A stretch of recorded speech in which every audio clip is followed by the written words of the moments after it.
stock. Okay? Pero since hot stock, dapat cold brew. Kaya ginawa na natin kanina is for the roux to cool down. Okay? Para malamig na yung brew natin. So, ano na to? This is, cold to the touch. Okay? So, hindi na siya mainit. So, once again, this is hot brew, cold stock. Cold brew, hot stock. Okay? Bakit ganon? Bakit ganon ang ano natin? Why? Bakit kailangan mainit yung isa, malamig yung isa? Para mas mabilis malusaw. Para mas mabilis malusaw. mabilis malusaw. Para hindi mag-overcoat. Oo. So, para hindi magbuo yung sauce niyo. So, it will become smooth. Okay, so, kung meron naman kayong cold stock na readily available, okay, pwede kayong gumawa ng roux na mainit pa siya and then you add your cold stock. Pero since meron tayong freshly made stock, okay, okay, sige, palagay ako. Sabihin ko hanggang kailan. Palagay ako. Mga kalahati siguro.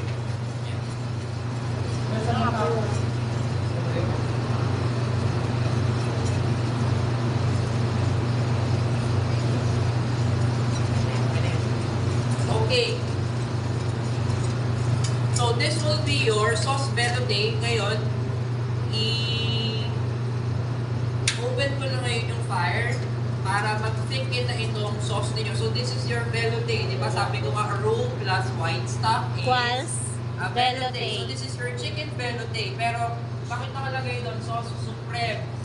So, ang sauce supreme is a daughter sauce from Velouté. Paano siya naging sauce supreme? Kasi may chicken stock. Kasi may chicken stock.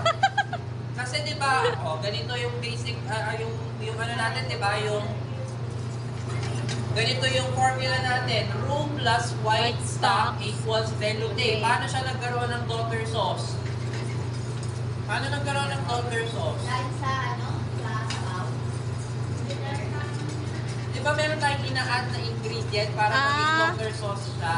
Kasi meron siyang Bermanier. Malapot na siya. This is now your sauce. Sauce, Velouté. opo. Velouté sauce na ngayon ito. Okay. So, para maging sauce supreme siya, you're going to add what? Roux. Para maging sauce supreme siya, maging daughter sauce siya, nag-add tayo ng cream. Okay, so magaganda yun na yun, ha? Cream. Pero ilagay muna natin yung para maluto na yun. Yan. Sabi ko sa inyo, are you familiar with yung sauce ng ng tawag nito? Ng alaki. Ito yun. Ang alay naman. Ayan, nakikita ninyo, nag-thicken na siya. So, iinaan ko na lang yung apoy nito.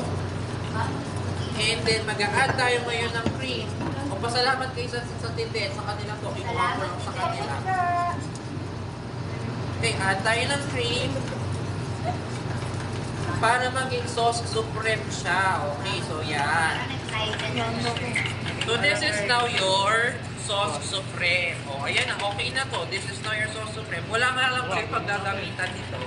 Kasi wala kayong chicken na Sir, hindi na yan lalagyan ng, hindi na yan iuwi na lang ninyo. O, ayan. So, this is now your sauce supreme. So, we're going to season this with salt and pepper to taste. Opo. Okay? Sige. Asan ang salt and pepper Bebe, abot mo natin? yung salt and pepper natin. O, ayan na. This is your sauce supreme. Eto, sir. Ay, sorry, babe. So, sa inyo naman, since kayo ay, Burmese. Pepper yan. Pepper ito. So, pepper. And salt. Tapos, tikman ninyo. Papatayin ko na to kasi, sobrang magtitikin na yan. Okay. Sige, tikman ninyo, guys. Daughter sauce yun, sir, di ba? Ano ba yung KFC? Ito pang sobrang salang.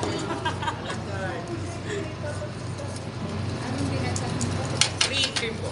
Burger patty na lang kulang, oh. Ano? Oh, ayan. This is now your sauce.